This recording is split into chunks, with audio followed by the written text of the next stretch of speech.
Welcome to today's presentation. I hope you enjoy it. I hope you find it informative.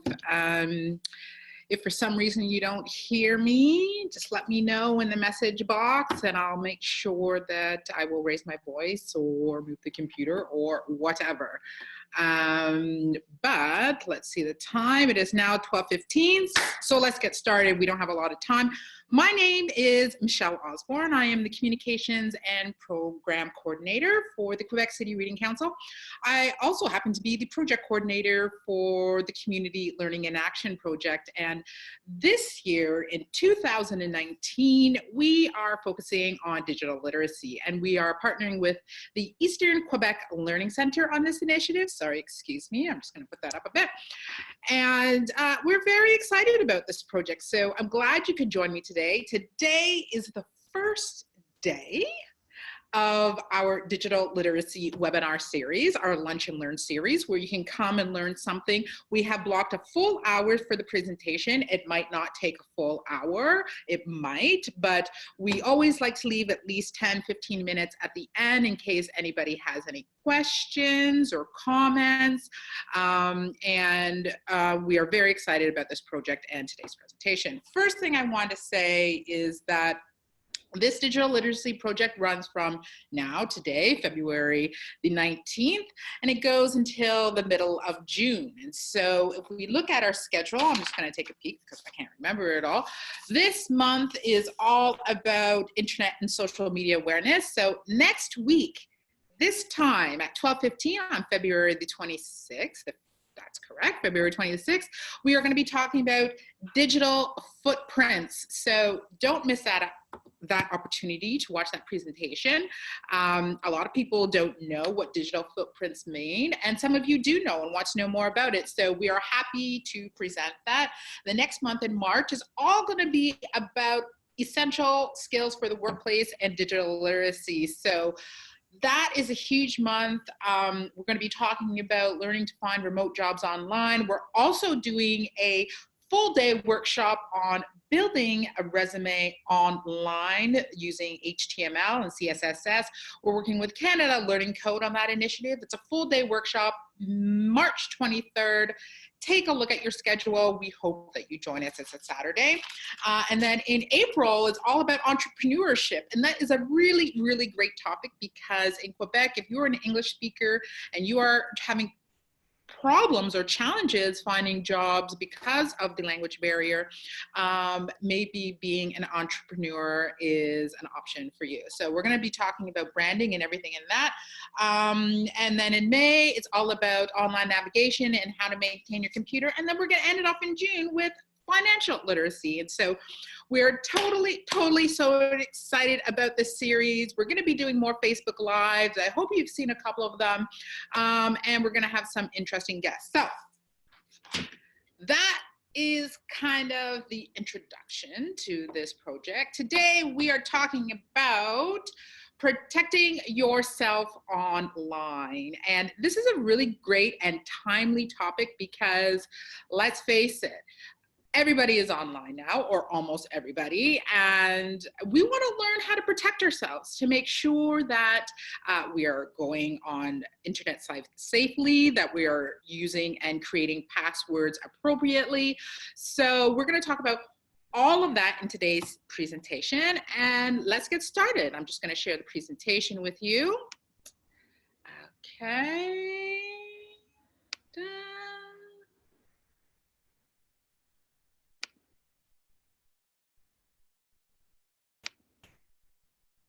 Okay, here we are, protecting yourself online. And if for some reason you cannot see this presentation, just raise your hand, put up a flag, and I will try to fix it for you. So let's start. Protecting yourself online and what we are going to cover today. We're going to talk about ways to avoid scams on the internet. And I know a lot of you know about the scams and everything that are going on, but we're going to address that. How to protect yourself while using the internet, virus protection plans, tips and suggestions on that. Things to avoid sharing online. I think some people might be sharing a little bit too much information, and so we're going to talk about a little bit about that and how to do that best. Passwords, best practices. And this is going to be a really interesting one. I have a video that I'm going to use to explain the passwords, because they had some really great ideas. We get a lot of questions about passwords because we have a million passwords. It's insane, right? I don't know how to keep up with them all. And examples of internet fraud. So let's get into it right now. The 5 most common types of internet fraud. Stolen credit cards, okay? And if you have not been a victim of stolen credit card fraud, then you probably know someone who has. And so we're going to address that to learn how to protect yourself better while you're using your credit card online. Untrustworthy websites as well. And so one of the things about using the untrustworthy websites is that we don't know sometimes when they're untrustworthy or not. So we're going to address that. Also, we're going to talk about lotteries. I know some of you know about lotteries and all that kind of stuff with going online, and fake auctions. Oh, this is a big one that a lot of people aren't aware of. We'll talk about that, and email scams. So we're going to address all of those 5 most common types, and hopefully you can relate to some of these. Let's go to the next slide.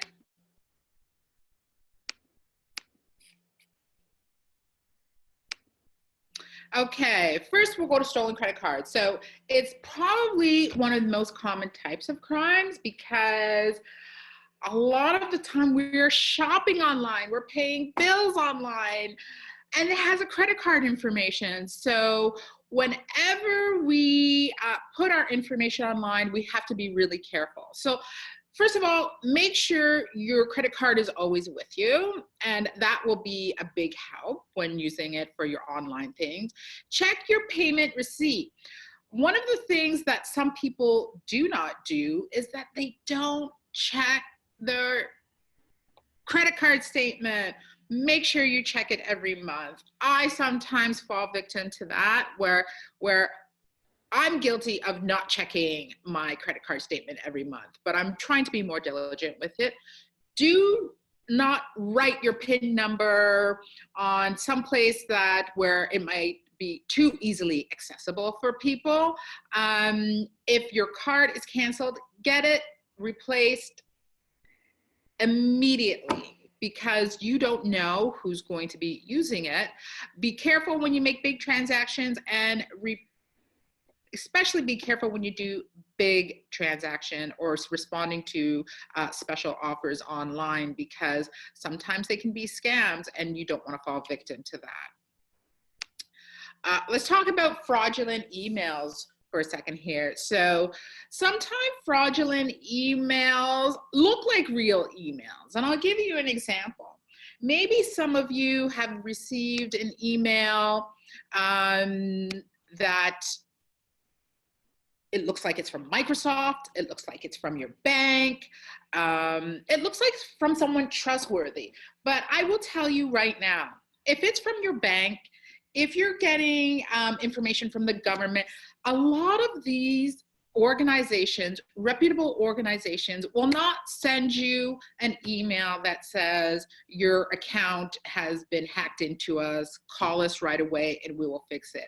They will call you for serious things like that, or they will shut down your account and let you know that you cannot use your account or whatever it is that you're trying to do, okay? So anytime you get an email from what you think is your bank or something like that, usually it's not necessarily true. So not clicking on email links that may go somewhere other than expected. If you look at an email that you don't know anything about and it says click here to make sure don't click there, because 99.9% of the time it's a fraudulent email. It's someone trying to get your money.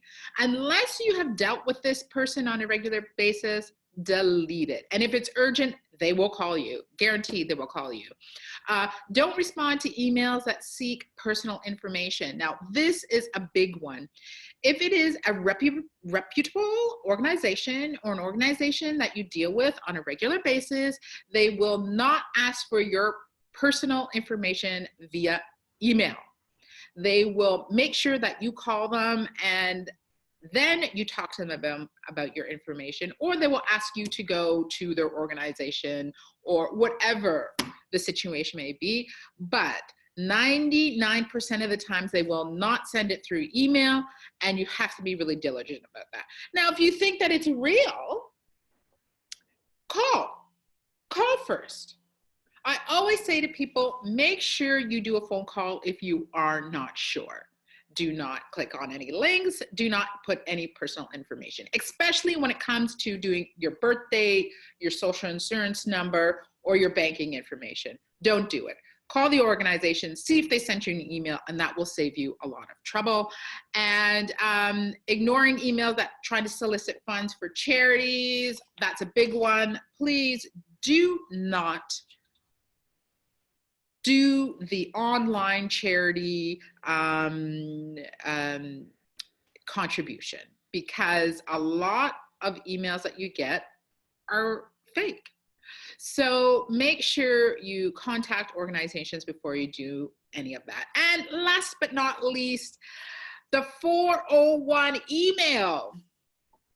You are saying, what is the 401 email? The 401 email is a scam, which a sender requests emails asking to transfer a huge amount of money into an account, and it's called also the advanced free fraud, and it's a Nigerian scam. And so an example is, have you ever received those emails from someone saying that they have inherited, $10 million and they want to give you part of that fortune, but they need some account information from you and personal information from you to do that? I think we've all received that at least once in our life. Maybe once or more. And that's called the 401 email scam, or the Nigerian scam, which is all about transferring huge lump sums of money. Delete the email. Don't click on anything. Don't offer anything. If you're not sure, above all, delete it. And if it's important, the people will call you. Next, let's talk about lotteries. So lottery scams, they persuade you to think that you've won some money in a draw online, and they will ask you for information in order for you to win this prize. Now, I don't know about you, but if I'm going to win a prize, I am going to want to talk to somebody on the phone and go in and see the official documentation that I've won this prize. In fact, one time someone even called to tell me that I won a big prize that I had entered, and got me so excited about it. And then they started asking for my personal information, including credit card, to make sure that I locked down this prize. I want to say, if you have won money, they will call you. And if you are not sure, delete the email. 99% of the time they will call you. The other percent of the time, it's just fake. So don't fall prey to that. You can tell that it's fake because you've never entered the lottery. That's simple enough, right? You're just like, when did I enter this lottery? Maybe. No, if you don't remember entering any lottery, you know for sure it's fake. When you're asked to give personal information, especially for something you don't know about, it's fake. And if they request a fee from the person who is doing the lottery, more than not, it's fake. So make sure that you are very diligent with lotteries. And I know some of you get excited and you're like, but it really looks real. If it is really real. Another thing you could do too is always Google the organization online. And a lot of the times it will tell you if it's a fake organization or if other people have fallen prey to their scam. So that's a really good tip. Make sure you Google whatever the organization is, and there will be feedback on that organization. So that's about lotteries. Fake auctions. So buying and selling goods online through an auction is popular, but easy for scammers, okay? And why? Because they are selling things online. They have sophisticated ways of collecting your money. And there are people who are really smart on the internet who can build programs to collect your money and not give you whatever you thought you bought. So how you can minimize this risk, be clear about where you want your goods to be shipped to. Check that the auction site itself is established and trustworthy. That's a big, big thing, okay? So if you're going to some place like Amazon or eBay, those are some really, really trustworthy sites. And so they make sure that who is ever selling the goods has been vetted, and they understand that if they have bad reviews, you're not going to shop from them. But if you check out a website that you're doing an auction and you don't see any information on them, no one is talking about them, no reviews on them, always Google the organization to make sure they're reputable and that you are going to get the product or service that you purchased. Avoid new sellers. This is a big one because sometimes there is a product that you want, but it's a new seller and there's no reviews on the person. So you are taking a risk when it is a new person that they have no backup, no reviews, and you just have to be okay knowing that they're a new seller. But be careful with those ones because everyone has been a new seller at one time and they have to build their reputation. And we all understand that. That's just like anything in life. But when you are purchasing something online and it's a new seller and there's no background, you have to remember you're giving up your personal information and you don't know who they are or what can come of it. So be really careful about that and be clear exactly what you are bidding on so you know all the details of the product or service that you are asking for. And the more you are clear, the better you are at knowing if it's going to be a fake purchase or not. Untrustworthy websites. Now, this is an interesting one because some people say to me, how do you know it's an untrustworthy website? Well, one of the things is make sure, and you'll see in the presentation, the website address starts with HTTPS, okay? If it does not start with that, it is not a trustworthy website. It is someone who is trying to scam you. A lot of people don't know that. Always check that there's an HTTPS at the beginning. Not only that, sometimes scammers will try to trick you and put an extra T in there and put HTTPS and you don't realize it. You look at it really quickly and you're like, okay, HTTPS, that's fine. When it really says HTTPS or any other combination to trick your eye. So really, really be diligent when you're checking the websites and make sure that you Google them. I always say Google the organization because Google will tell you everything. Google is who you say you are. They will know everything about you. We're going to talk about that more in our entrepreneurial session in April about branding, how much Google knows, okay? And one of the things that I want to say is that, especially for shopping, there's a lot going around now with online merchandisers selling clothes, selling products, selling things. And one of the tips I always give people, if they are selling clothes and the model's face is not showing, that is a red flag.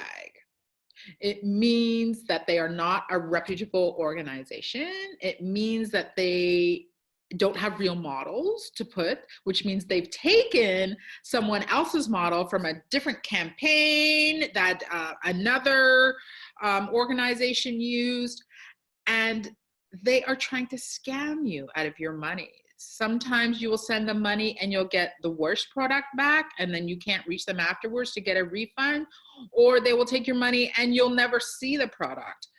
Be careful with that, especially when you're buying clothes.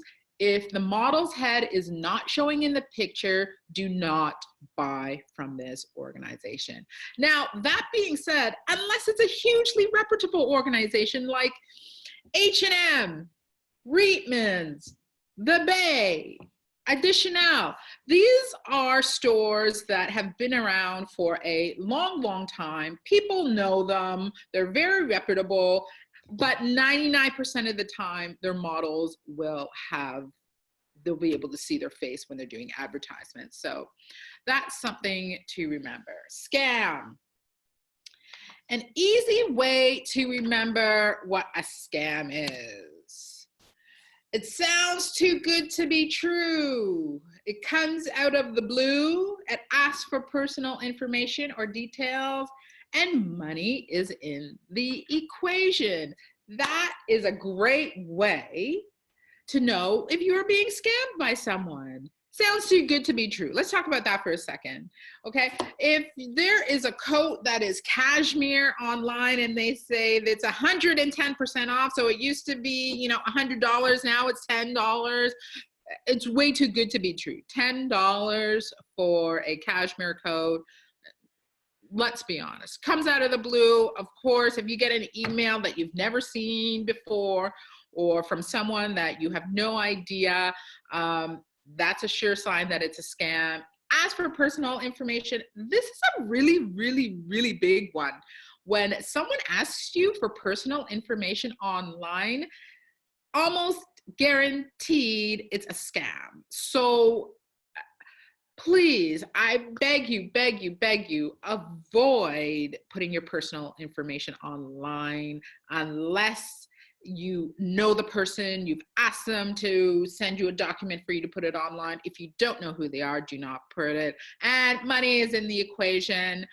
If they're asking you for some money in an email, like the 419 scam, and they have millions of dollars that they want to send you, but they're asking for your personal information, or a company asks you to give a fee before you sign up for something, it is normally a scam. Fraud alert. So let's talk a little bit about fraud alerts, okay? And this is an important one because, again, if you haven't, you probably know someone who has fallen prey to a fraud alert. So watch out for phishing scams. So fraudulent people, fraudsters will try to steal your identity. They will ask you to they will send you an email. It looks like it's coming from your bank. We talked about that before. And so this is really, really important. Okay, so let's say you get an email and it looks like it's from your bank. Look very carefully at the details, because the HTTPS will more than likely not be in the web address if it's a fraudulent email that they're asking you to click on, okay? Also, there's little parts of the email that look real, but that are not real. And that you will clearly notice in your email. But I beg you, when you look at the email address, that will tell you a lot about if it's a scam or not. Don't fall prey to social engineering. It's just deception. Social engineering is just deception and manipulation from someone to get your information to make sure they can get what they want. Keep your information private. We cannot stress this enough. We're in an age where we do so much online, we shop online, we bank online, and we have so many different passwords and things like that, that it's hard to keep up with our information and know where to put it. And we're going to talk about that a little bit later, because this is one of the reasons why so many people get cheated or frauded, because they do not keep their information private, especially if you are on a public computer. If you're on your personal computer at home and you have your own password and things like that, that's one thing. When you are on a public computer, I would refrain from, you can do your banking, but do not save any banking passwords or your banking card online if you're on a public computer. So when you're on a public computer, make sure there is no online password saving. Make sure there is no account details or personal information saving. Make sure you, I would say, empty the history of the computer before you leave the computer, especially if you are on a public computer. This will help keep you safe. Okay. Never allow remote access. And this happened to me once. It was really, really scary. I was at home working on some project. I was on the internet, and it got a pop-up saying that I had a virus in my computer, and my computer was beeping and I didn't know what was going on. And then it said, call this number right now, or you are going to lose the information in your computer. And I did not know what to do. My computer was beeping. It was not my computer. And so I called the phone number, and they asked for remote access to my computer. And as soon as they did that, it was a red flag for me, because I didn't know the organization. And it was a challenge for me to give, personal access to someone I did not know. And then they were asking me to give them money to make sure they could clean up my computer, or my computer was going to shut down. So I immediately left the phone call, turned off my computer, and then my computer worked fine. That was a scary moment where I could have easily given all of my personal information, and then they would have had access literally to my life in my computer. So never, ever, ever, ever allow someone remote access to your computer. And of course, watch out for bogus websites. Remember, I was talking about that HTTPS, making sure that it is a valid web address, and that will help you along.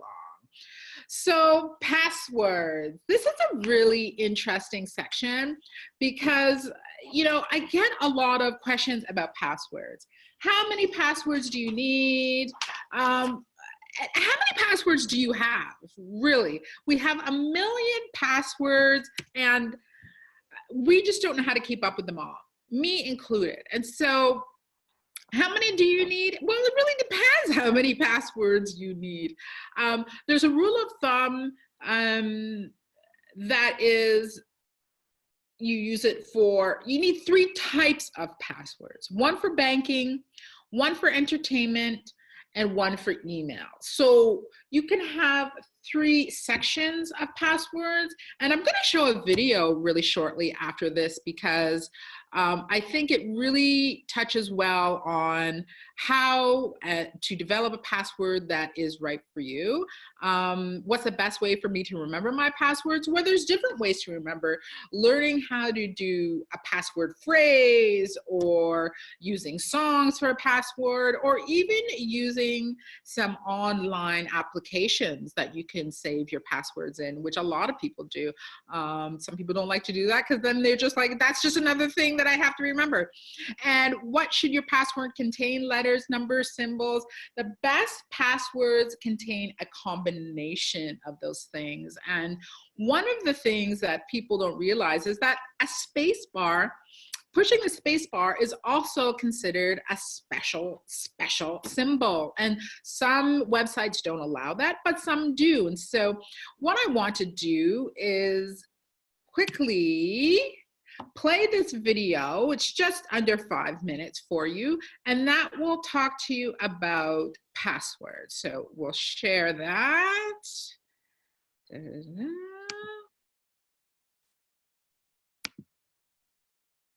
Okay.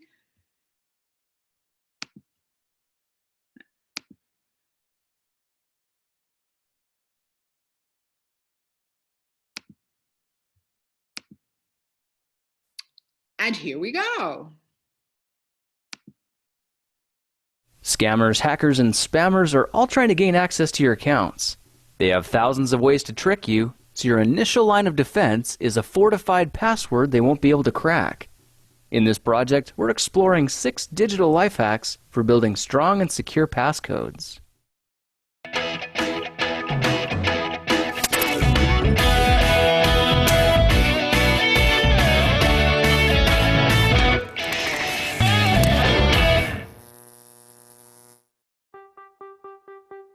Let's start this project by grabbing a pen and a piece of paper. This will give us a digital disconnect from any online intruders. We need a password that's easy to remember and super secure. That means it needs a good mix of random letters, numbers, and funky symbols. Now, a lot of websites will let you use the space bar as a special character, so that means you can use full sentences. Why use a password when you can use a passphrase? Come up with a statement like, "I want to be 23." Something like this is super easy to remember, and check out what you've done. You now have a 16-character password with a capital letter, 8 lowercase letters, 2 numbers, and 5 special characters. By making a passphrase, you exponentially boost your protection, even if it's one as simple as this. To make an original and completely randomized password, make 3 columns and write down the categories who, what, and when. Now fill in the blanks and remember that the crazier the idea, the better. Be specific with dates and times, and develop it into a sentence with full punctuation. I'm training with Iron Man at 8 a.m. on Friday. Now simply take the first character of each word, and you end up with an incredibly strong password that's easy to remember and virtually uncrackable. Another example could be something like, "Next year, I'm going to Hawaii on March 5th. These memorable passwords are 10 characters long, completely randomized, and have a great mix of numbers, special characters, and letters in both upper and lowercase. Think of your favorite movies, songs, or TV shows and use the quotes and lyrics as inspiration. If you got "I'll be there for you" from a TV theme song, try switching "for you" into the number 4 and a capital U. Your password is "I'll be there for you" with an exclamation point. It's a 17-character passcode that's easy to type, easy to remember, and has all the essential elements to keep you protected. Now, some accounts won't let you have spaces in the password. That's no problem, just take out the spaces and it'll work just fine. Trying to memorize dozens of passwords is too hard. To keep things simple, many people use the same password for most of their accounts. When a hacker discovers one of your passwords, and it's the same password for your bank account, your personal information, and your email, you can imagine how that's going to affect your day. There are at least 3 different categories where you need to have different passwords: banking, entertainment, and email. Try remembering them like this. It's 1 for the money, 2 for the friends, 3 for the email things you send. Each password should be around 10 to 12 characters and be completely different.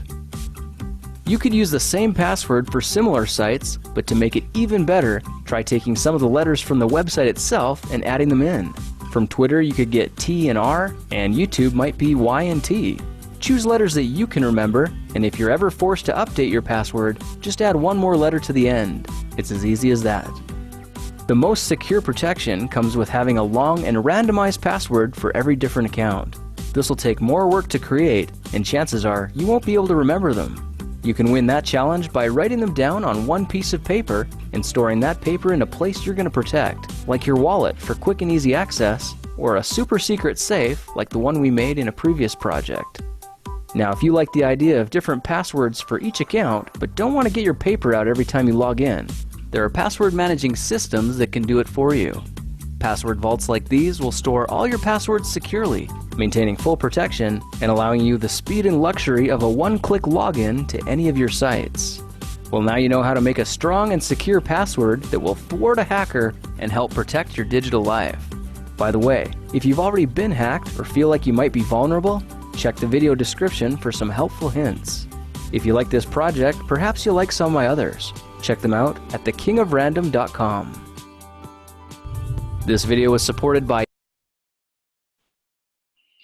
Okay.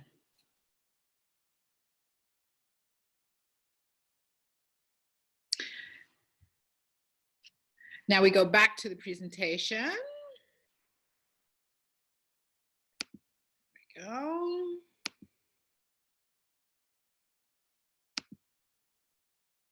So that was an interesting video on passwords. They had some really good tips there. One of my favorite tips is using a password phrase. And in that password phrase, you had a capital letter, you had special characters, you had lowercase, and it was like 16 characters. So that is one of the strongest type of passwords you're ever going to get. And I actually have never thought about that. But they had some really great tips. That was from thekingofrandom.com, a video that I found really useful on YouTube. So if you want other password tips, they have a lot of that on YouTube that will help you sort out what you need for your needs. Step 2, verification. So they are doing this a lot right now, step 2 verification. And that is when you get a text from, I don't know, from your computer that's saying, maybe a computer that you don't normally work on, that will say, hey, someone is trying to access your account information, and they will send you a text to your cell phone with a code to let you in. They do this for their customers. Banks do this very much as well. They give you 2 steps before you can get into your account. And sometimes it's an option for you. And at the beginning, I found the step 2 process, I was always annoyed with it because I thought, oh my God, they're going to send me, especially with Google. I do it with Google when I'm logging into different computers. I'm always on a step 2 verification, and they will send me a text or an email saying, you are logging in at this location. Is this you? Before I used to be annoyed because I thought it was just another thing that I didn't really want to remember. But actually, I do it for everything now because I was scammed once. And if I had known, if they had given me a verification to say, okay, you are spending money at this place, or you used your credit card for this, if I had a verification, I would have known right away and been able to shut down my account, that there was someone who was trying to get into my money. So now I always use step 2 verification. If I'm at another computer, it doesn't bother me anymore. It really helps me feel safe and secure with my information. And it could be a nuisance at the beginning, but it will save you a lot of trouble in the end. Let's quickly talk about firewalls and virus software, because especially for just PC computers, you need virus software for protection. And so here is a list that I have created of some very trustworthy antivirus products that you can download in your computer to make sure you are safe. They're all at reasonable prices. The thing about them is that they will give you pop-ups, and you have to keep up with those pop-ups. Mac computers are a little bit different. They have the kind of their own system for virus protection, but for PCs, it's important to make sure that you have something installed on your computer. A lot of this information we received from getcybersafe.ca. So this is from the government of Canada. I provided the link here. So if you want to look at any of this information or find out more, please feel free to log in online. And so if there are any questions at all, you can ask me right now. I hope this presentation was informative and interesting, and maybe you learned something that you didn't know. So until next time, any questions? Okay, perfect. Thank you for tuning in today for Protecting Yourself Online. Again, my name is Michelle Osborne. I work for the Quebec City Reading Council. I manage the Community Learning and Action Project. And don't forget, next week at the same time, Tuesday, February the 26th at 12:15, we are going to be talking about digital footprints. I'm really excited about that one. I like talking to people about that, things they don't know, how you are representing yourself online, what you are putting online, and how to make sure to do it responsibly. Until next time, everybody, I hope you have a fantastic Tuesday, and make sure you check us out online, www.qcrc.org, and we will help you see your potential. Have a great day.